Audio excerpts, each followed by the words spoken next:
O desejado de todas as nações. Capítulo 30. Nomeou 12. Este capítulo se baseia em Marcos capítulo 3, versos 13 a 19 e Lucas capítulo 6, versos 12 a 16. E subiu ao monte e chamou para si os que ele quis, e vieram a ele. E nomeou 12 para que estivessem com ele e os mandasse a pregar. Foi sob as protetoras árvores da encosta da montanha, pouco distante do mar da Galileia, que Jesus chamou os 12 para o apostolado e proferiu o sermão do monte. Os campos e as colinas eram os seus retiros favoritos e muitos de seus ensinos foram ministrados sob a abóbada celeste, de preferência a templos ou sinagogas. Sinagoga nenhuma poderia haver comportado as multidões que o seguiam, mas não foi somente por essa razão que preferiu ensinar nos campos e bosques. Jesus amava as cenas da natureza.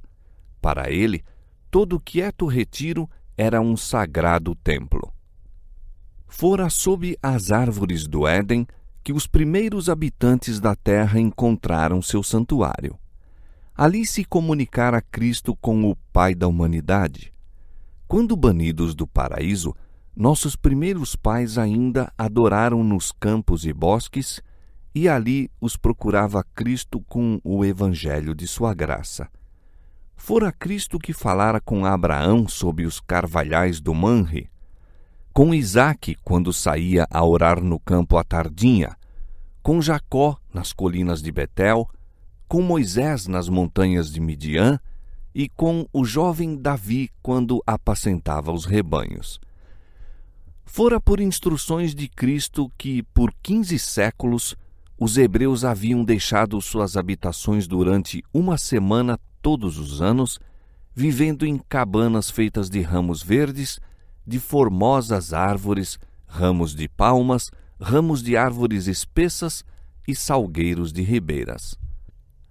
Preparando os seus discípulos, Jesus buscou de preferência afastar-se da confusão da cidade para a quietação dos campos e colinas, como estando mais em harmonia com as lições de abnegação que lhes desejava ensinar. E durante seu ministério apreciava reunir o povo em torno de si, sob o céu azul, em alguma relvosa encosta ou na praia do lago. Ali, circundado pelas obras de sua própria criação, podia dirigir o pensamento dos ouvintes do artificial para o natural. No crescimento e desenvolvimento da natureza, revelavam-se os princípios de seu reino. Ao erguerem os homens o olhar para as montanhas de Deus, contemplando as maravilhosas obras de suas mãos, poderiam aprender preciosas lições da verdade divina. Os ensinos de Cristo ser-lhes-iam repetidos nas cenas da natureza. O mesmo acontece com os que se dirigem aos campos com Cristo no coração. Sentir-se-ão circundados de santa influência. As coisas da natureza evocavam as parábolas de Nosso Senhor e repetem-lhe os conselhos. Pela comunhão com Deus na natureza, eleva-se o espírito e o coração encontra paz. O primeiro passo devia ser dado agora na organização da igreja que, após a partida de Cristo, o devia representar na terra. Não tinham à sua disposição nenhum custoso templo, mas o Salvador conduziu os discípulos ao retiro que amava e no espírito dos mesmos ficaram para sempre ligados os sagrados incidentes daquele dia com a beleza das montanhas, do vale e do mar. Jesus chamara os discípulos para que os pudesse enviar como testemunhas suas, a fim de contarem ao mundo o que dele tinham visto e ouvido. Seu encargo era o mais importante a que já haviam sido chamados seres humanos, sendo-lhe superior apenas o do próprio Cristo. Deviam ser coobreiros de Deus na salvação do mundo. Como no Velho Testamento os 12 patriarcas ocupam o lugar de representantes de Israel, assim os 12 apóstolos deviam servir de representantes da Igreja Evangélica. O Salvador conhecia o caráter dos homens que escolhera. Todas as suas fraquezas e erros lhe eram patentes. Sabia os perigos por que deviam passar, a responsabilidade que devia pesar sobre eles, e o coração afligiu-se-lhe por esses escolhidos. Sozinho, sobre a montanha junto ao mar da Galiléia, passou a noite inteira em oração pelos discípulos, enquanto eles mesmos dormiam ao pé do monte. Aos primeiros clarões da aurora, chamou-os para junto de si, pois tinha alguma coisa importante a lhes comunicar. Esses discípulos tinham estado por algum tempo unidos a Jesus em labor ativo. João e Tiago, André e Pedro, com Filipe e Natanael e Mateus, estiveram mais intimamente ligados a ele do que os outros e testemunharam mais de seus milagres. Pedro, Tiago e João estavam ainda em convívio mais íntimo com ele. Achavam-se quase continuamente ao seu lado, presenciando-lhe os milagres e ouvindo-lhe as palavras. João achegava-se a ele em intimidade maior ainda, de maneira que se distingue como aquele a quem Jesus amava. O Salvador os amava a todos, mas João era o espírito mais apto a receber-lhe a influência. Era mais jovem que os outros e com mais infantil confiança abria a Cristo o coração. Chegou assim a uma afinidade maior com Jesus e por intermédio dele foram comunicados a seu povo os mais profundos ensinos espirituais do Salvador. À testa de um dos grupos em que são divididos os apóstolos, acha-se o nome de Filipe. Foi ele o primeiro discípulo a quem Jesus dirigiu a positiva ordem: segue-me. Filipe era de Betsaida, a cidade de André e Pedro. Escutara a pregação de João Batista e ouvira-o anunciar que Cristo era o Cordeiro de Deus. Filipe era um sincero indagador da verdade, mas tardio de coração para crer. Conquanto se houvesse unido a Cristo, a comunicação que a seu respeito fizera a Natanael mostra que não estava inteiramente convencido da divindade de Jesus. Conquanto Cristo houvesse sido proclamado pela voz do céu como o Filho de Deus, para Filipe era Jesus de Nazaré, filho de José. De outra vez, quando foram alimentados os 5.000, revelou-se a falta de fé de Filipe. Foi para prová-lo que Jesus perguntou: onde compraremos pão para estes comerem? A resposta de Filipe foi de incredulidade. 200 dinheiros de pão não lhes bastarão para que cada um deles tome um pouco. Jesus se magoou. Embora Filipe tivesse visto suas obras e experimentado seu poder, não tinha fé. Quando os gregos interrogaram Filipe acerca de Jesus, não se aproveitou da oportunidade para apresentá-los ao Salvador, mas foi ter com André. Mais tarde, naquelas últimas horas antes da crucifixão, as palavras de Filipe foram de molde a desanimar a fé. Quando Tomé disse a Jesus: Senhor, nós não sabemos para onde vais, e como podemos saber o caminho?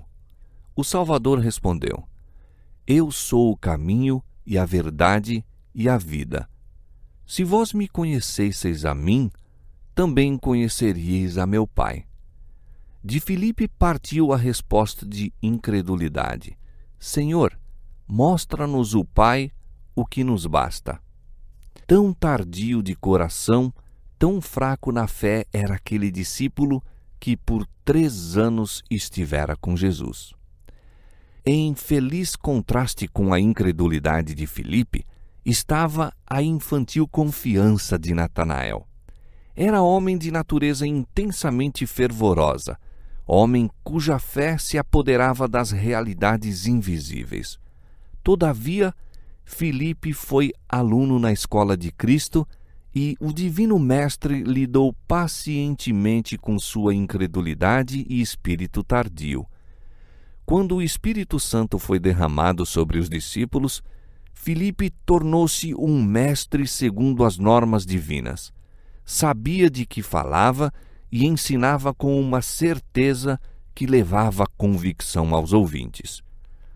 Enquanto Jesus estava preparando os discípulos para sua ordenação, um que não fora chamado se esforçou para ser contado entre eles. Foi Judas Iscariotes, que professava ser seguidor de Cristo. Adiantou-se então, solicitando um lugar nesse círculo mais íntimo de discípulos. Com grande veemência e aparente sinceridade, declarou: Senhor, seguir-te-ei para onde quer que fores.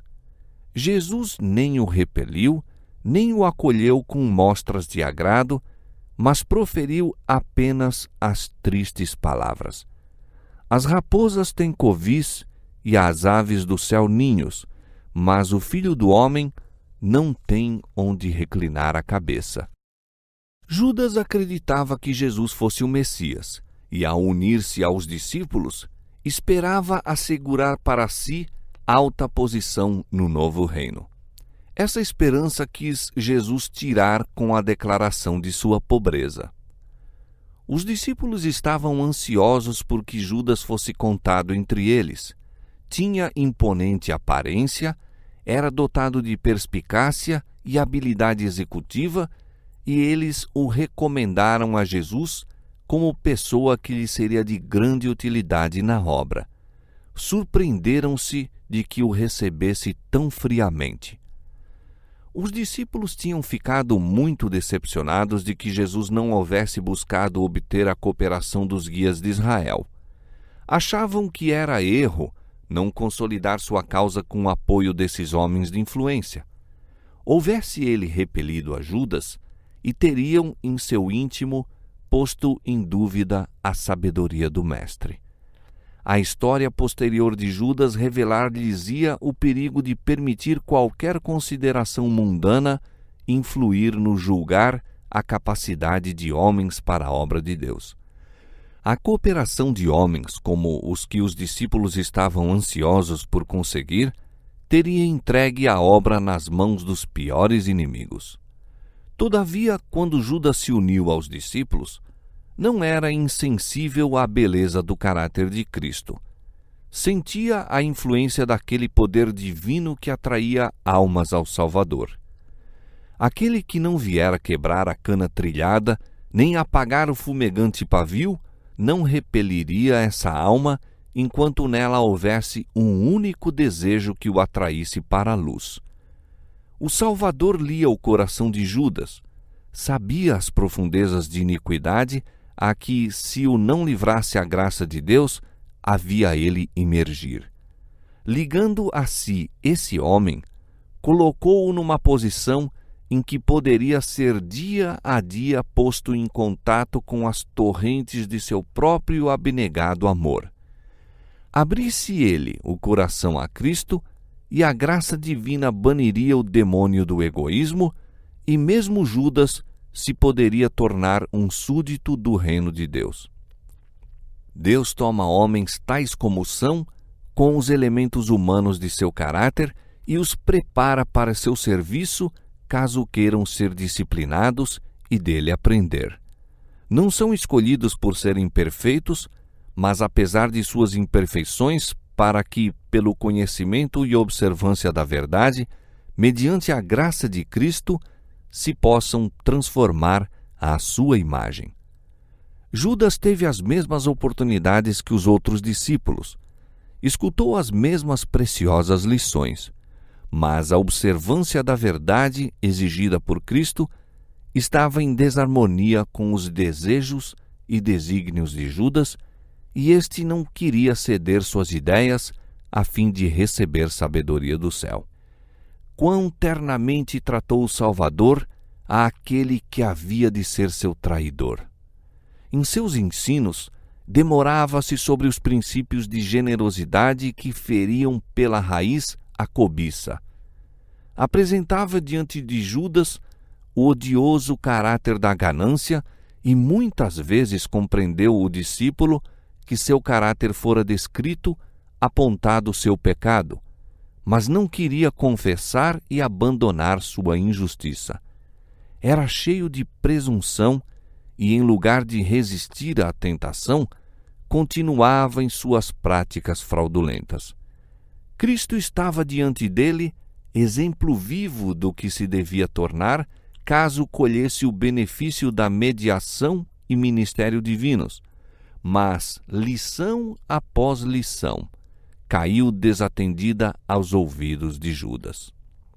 Jesus não lhe passou por sua cobiça nenhuma repreensão de molde a ferir, mas com divina paciência lidou com esse homem faltoso, mesmo quando lhe demonstrava que lia em seu coração como num livro aberto.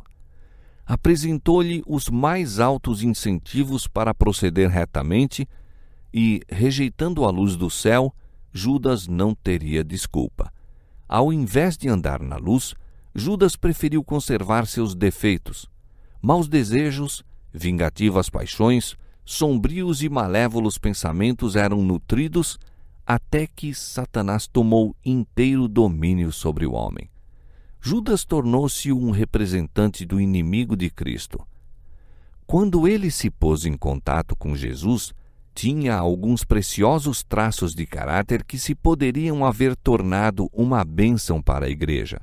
Houvesse ele estado disposto a tomar o jugo de Cristo e ter-se-ia contado entre os principais apóstolos, mas endureceu o coração quando lhe eram apontados os defeitos e, orgulhosa e rebeldemente, preferiu suas próprias ambições egoístas, incapacitando-se assim para a obra que Deus lhe teria dado a fazer. Todos os discípulos tinham sérias falhas de caráter quando Jesus os chamou ao seu serviço. O próprio João, que chegou a ter mais íntimo convívio com o manso e humilde, não era de si mesmo dócil e submisso. Ele e seu irmão foram chamados filhos do trovão. Durante o tempo em que viveram com Jesus, todo menosprezo a ele mostrado lhes despertava a indignação e a combatividade. Mau gênio, vingança, espírito de crítica, tudo se encontrava no discípulo amado. Era orgulhoso e ambicioso de ser o primeiro no reino de Deus, mas dia a dia, em contraste com seu próprio espírito violento, contemplava a ternura e longanimidade de Jesus e aprendia-lhe as lições de humildade e paciência. Abriu o coração à divina influência e tornou-se não somente ouvinte, mas cumpridor das palavras do Mestre. O próprio eu escondeu-se em Cristo, aprendeu a levar o jugo de Jesus, a suportar-lhe o fardo. Jesus reprovava seus discípulos, advertia-os e avisava-os, mas João e seus irmãos não o deixavam. Preferiam a Jesus apesar das reprovações. O Salvador não se afastava deles por causa de suas fraquezas e erros. Continuaram até ao fim a partilhar-lhe as provações e aprender as lições de sua vida. Contemplando a Cristo, transformaram-se no caráter. Os apóstolos diferiam largamente em hábitos e disposição. Havia o publicano Levi Mateus e o ardente zelote Simão, o intransigente inimigo da autoridade romana, o generoso e impulsivo Pedro e Judas, de vil espírito, Tomé, leal se bem que tímido e temeroso, Filipe, tardio de coração e inclinado à dúvida, e os ambiciosos e francos filhos de Zebedeu com seus irmãos. Estes foram reunidos com suas diferentes faltas, todos com herdadas e cultivadas tendências para o mal. Mas em Cristo e por meio dele, deviam fazer parte da família de Deus, aprendendo a tornar-se um na fé, na doutrina, no espírito. Teriam suas provas, suas ofensas mútuas, suas divergências de opinião. Mas enquanto Cristo habitasse no coração, não poderia haver discórdia. Seu amor levaria ao amor de uns pelos outros. As lições do Mestre conduziriam à harmonização de todas as diferenças, pondo os discípulos em unidade até que fossem de um mesmo espírito, de um mesmo parecer. Cristo é o grande centro e eles se deveriam aproximar uns dos outros exatamente na proporção em que se aproximassem do centro.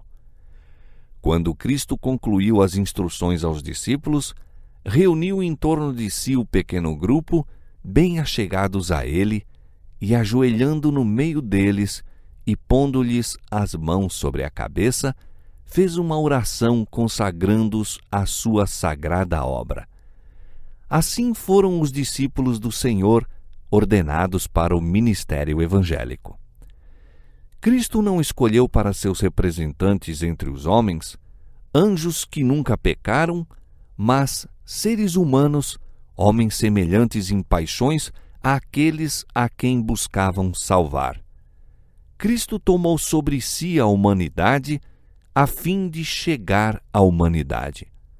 A divindade necessitava da humanidade, pois era necessário tanto o divino como o humano para trazer salvação ao mundo.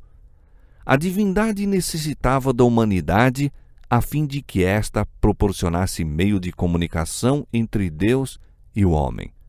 O mesmo se dá com os servos e mensageiros de Cristo. O homem necessita de um poder fora e acima dele para restaurá-lo à semelhança com Deus e habilitá-lo a fazer sua obra. Isso, porém, não faz com que o instrumento humano deixe de ser essencial. A humanidade apodera-se do poder divino, Cristo habita no coração pela fé, e por meio da cooperação com o divino, o poder do homem torna-se eficiente para o bem. Aquele que chamou os pescadores da Galileia chama ainda homens ao seu serviço, e está tão disposto a manifestar por nosso intermédio o seu poder, como por meio dos primeiros discípulos. Imperfeitos e pecadores como possamos ser, o Senhor estende-nos o oferecimento da comunhão com Ele, do aprendizado com Cristo. Convida-nos a colocar-nos sob as instruções divinas para que, unindo-nos a Cristo, possamos realizar as obras de Deus. Temos, porém, este tesouro em vasos de barro, para que a excelência do poder seja de Deus e não de nós. 2 Coríntios capítulo 4, verso 7. Foi por isso que a pregação do Evangelho foi confiada a homens falíveis e não aos anjos. É manifesto que o poder que opera através das fraquezas da humanidade é o poder de Deus. E somos assim animados a crer que o poder que auxilia a outros, tão fracos como nós, nos pode ajudar a nós. E os que se acham rodeados de fraqueza devem compadecer-se ternamente dos ignorantes e errados. Havendo eles próprios estado em perigo, acham-se familiarizados com os riscos e dificuldades do caminho e, por esse motivo, são chamados a esforçar-se por outros em perigo idêntico. Almas existem perplexas pela dúvida, opressas pelas fraquezas, débeis na fé, incapazes de apegar-se ao invisível, mas um amigo a quem podem ver, indo ter com eles em lugar de Cristo, pode ser um elo para firmar-lhes a trêmula fé no Filho de Deus. Devemos ser coobreiros dos anjos celestes em apresentar Jesus ao mundo. Com quase impaciente ansiedade, esperam os anjos nossa cooperação, pois o homem deve ser um instrumento para comunicar com o homem. E quando nos entregamos a Cristo, numa consagração de toda a alma, os anjos se alegram de poderem falar por meio de nossa voz para revelar o amor de Deus.